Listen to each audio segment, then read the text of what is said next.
আমাদের ভালো লাগাতে সকলকে অনেক অনেক অনেক স্বাগত জানিয়ে আমার আজকের গল্প আরম্ভ করছি।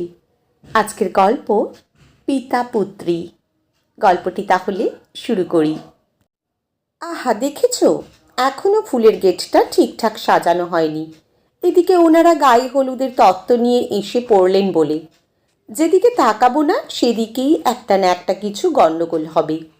কই রে, কোথায় গেলি তোরা? ইন্দ্রবাবুর উত্তেজিত কণ্ঠস্বরে ফুল সাজাবার ছেলেগুলো ছুটে এসে বলে, হ্যাঁ মেসোমশাই, করে দিচ্ছি। আমরা আগে সিঁড়ি আর দোতলার বারান্দা যে ফুল দিয়ে সাজানো হবে ওগুলো রেডি করছিলাম। বেলা 11টার আগে তো আসছে না গায়ে হলুদ, তার আগে আমরা ঠিক রেডি করে দেব। গেট আপনি দেখে নেবেন, কোনো চিন্তা করবেন না আমরা থাকতে। ঠিক আছে, চালিয়ে যাও কাজ, তবে কোনো ভুলচুক হলে ছাড়ছি না। আমার একমাত্র মেয়ের বিয়ে বলে কথা। এই বলে একটু থিতু হয়ে বসেন ইন্দ্রনীল রায়চৌধুরী, মানে এই চৌধুরী ভিলার গর্বিত এক পিতা, যিনি আজ নিজের মেয়ের বিয়ে নিয়ে ভীষণ রকম ব্যস্ত। স্বভাবে এমনিতে ঠান্ডা মেজাজের হলেও আজ সমস্ত গুরু দায়িত্ব ওনার কাঁধে। গিন্নি তো সেই কবেই সংসারের মায়া কাটিয়ে চলে গেছেন। একজন এসে লিকার চা দিয়ে যায়। যতক্ষণ না মেয়েটাকে জামাইয়ের হাতে তুলে না দিচ্ছেন অন্য কিছু মুখে রুজবেও না। এই চা আর ক্রিম ক্র্যাকার বিস্কিটই ঠিক আছে। সন্ধে হতে না হতেই বিয়ের শুভ লগ্ন শুরু। একবার উপরে গিয়ে দেখা যাক মেয়েটা কি করছে। উপরে অহনার ঘর থেকে ভেসে আসছে ওর বন্ধুদের হাসি ঠাট্টার আওয়াজ। অহনা বরাবরই ভীষণ অন্তর্মুখী আর মেধাবী মেয়ে। পড়াশুনো আর বইপত্র নিয়ে থাকতে ভালোবাসে। বন্ধুবান্ধব সংখ্যায় খুব কম, কিন্তু যাদের সাথে মেশে তারা সত্যিই ওর বন্ধুর পথে বন্ধুর মতো। জীবনে যখনই কোনো বিপদে আপদে পড়েছে ওরা দিন রাত এক করে অহনার পাশে দাঁড়িয়েছে। তাই মেয়ের বিয়েতে ওদের সবার বাড়িতে গিয়ে নেমন্তন্ন করেছেন ইন্দ্রনীলবাবু। কোথাও কোনো খামতি রাখেননি। ওরা সবাই গতকাল বিকেলে অহনার মেহেন্দি অনুষ্ঠানের সময় থেকেই উপস্থিত হয়েছে বাড়িতে। যাই হোক, পায়ে পায়ে মেয়ের ঘরের বাইরে গিয়ে নক করেন ইন্দ্রনীলবাবু। কিরে আরু, ব্যস্ত আছিস? ভিতরে আসবো একবার? পায়ে নুপুরের রিনিঝিনি আওয়াজ তুলে সলজ্জভাবে মাথা নিচু করে বাবার সামনে এসে দাঁড়ায় মেয়েটা। এক লহমায় কত বড় হয়ে গেল মেয়েটা, আর একদিন পরেই এই বাড়ি ছেড়ে চলে যাবে।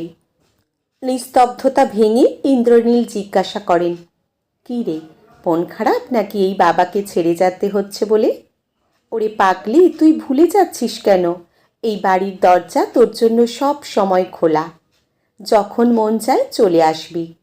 আমিও কি থাকতে পারবো তোকে ছেড়ে?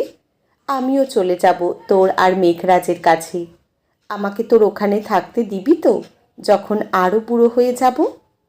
মুখে কিচ্ছু না বলে বাবাকে জড়িয়ে ধরে অহনা। পিতা পুত্রীর এই বিশেষ মুহূর্তই বলে দেয় কত না বলা অনুভূতির মুহূর্ত। এমন সময় মঙ্গল শঙ্খ বেজে ওঠে। ওই বুঝি মেঘরাজদের বাড়ি থেকে গায়ে হলুদের তত্ত্ব এসে পৌঁছালো। অহনার বন্ধুরা এগিয়ে যায় গেটের দিকে ওনাদের অভ্যর্থনা করতে। এই বাড়িতে ওরা একটা বিশেষ ভূমিকা নিয়েছে। আত্মীয় স্বজনদের খুব একটা বিশেষ পাত্তা দেন না ইন্দ্রনীলবাবু। জীবনের বিভিন্ন ক্ষেত্রে তথাকথিত আত্মীয় স্বজনদের সাথে অভিজ্ঞতা খুব সুখকর নয়, তাই অযথা ওদের ডেকে ভিড় বাড়াননি। বেশ ছিমছামভাবে কিছু সহৃদয় ব্যক্তি এবং পাড়ার একটি বৃদ্ধাশ্রমের কিছু একাকী নিঃসঙ্গ লোকজন, যারা একটু লোকজনদের মাঝে জীবনের আনন্দ সব পেয়েছি সুখ খুঁজে পান, তারাই এই অনুষ্ঠানের অতিথি। ওই সমস্ত বয়স্ক দাদু দিদাদের অকৃপণ নিঃস্বার্থ আশীর্বাদ অহনার জীবনে এই বিশেষ দিনের চলার পথে পাথেয় হয়ে থাকবে। যাই হোক, নানা আচার অনুষ্ঠান হাসি মজার ভিতর দিয়ে কাটে সারাদিন। দেখতে দেখতে উপস্থিত হয় বিয়ের লগ্ন। অহনার আবদার অনুযায়ী জামাই মেঘরাজকে গাড়ি থেকে বরণ করে নামাতে হয় ইন্দ্রনীল বাবুকেই। মেয়েটা বড্ড জেদি, আবদার না মেনে উপায় কি? আস্তে আস্তে বৈদিক মন্ত্রপাঠ করে বিবাহ বাসরে ওদের 4 হাত এক করে দেন। অহনাকে আজ রাজেন্দ্রাণীর মতো দেখতে লাগছে। লাল টুকটুকে বেনারসি, গা ভর্তি গয়না, আর সিঁথিতে মেঘরাজের দেওয়া সিঁদুর। পরমেশ্বরের উদ্দেশ্যে 2 হাত জোর করে কপালে ঠেকান ইন্দ্রনীল। স্বামী সোহাগিনী হোক ওনার মেয়েটা, বাবা হিসেবে এটাই একমাত্র চাওয়া। অবশ্য মেঘরাজ ছেলেটি ওনার মেয়েটাকে ভালো রাখবে, এটা নিজের মন থেকে বুঝতে পেরেই তবেই এগিয়েছিলেন ইন্দ্রনীল বাবু। অহনার জীবনে একটা মানসিক দুঃসময়ে মেঘরাজই সবার আগে ওর পাশে দাঁড়িয়েছিল। সেই দেখে ইন্দ্রনীলবাবু ভরসা খুঁজে পেয়েছিলেন ওর মধ্যে। যাই হোক, বিবাহ সুসম্পন্ন হয়। খাওয়া দাওয়া শেষে বিবাহ বাসরে ঢোকে নবদম্পতি। এখন অনেকটা নিশ্চিত বোধ হচ্ছে ইন্দ্রনীলবাবুর। নিজের ঘর লাগোয়া ঝুল বারান্দায় গিয়ে বেতের চেয়ারে গা এলিয়ে দেন। সারা বাড়ির লন জুড়ে এক অদ্ভুত মায়াবী আলো খেলা করছে। টুকটাক আড্ডা ইয়ার্কির শব্দ ভেসে আসছে আড্ডা বাসর থেকে। ভালো থাক ওরা জুটিতে দুটিতে।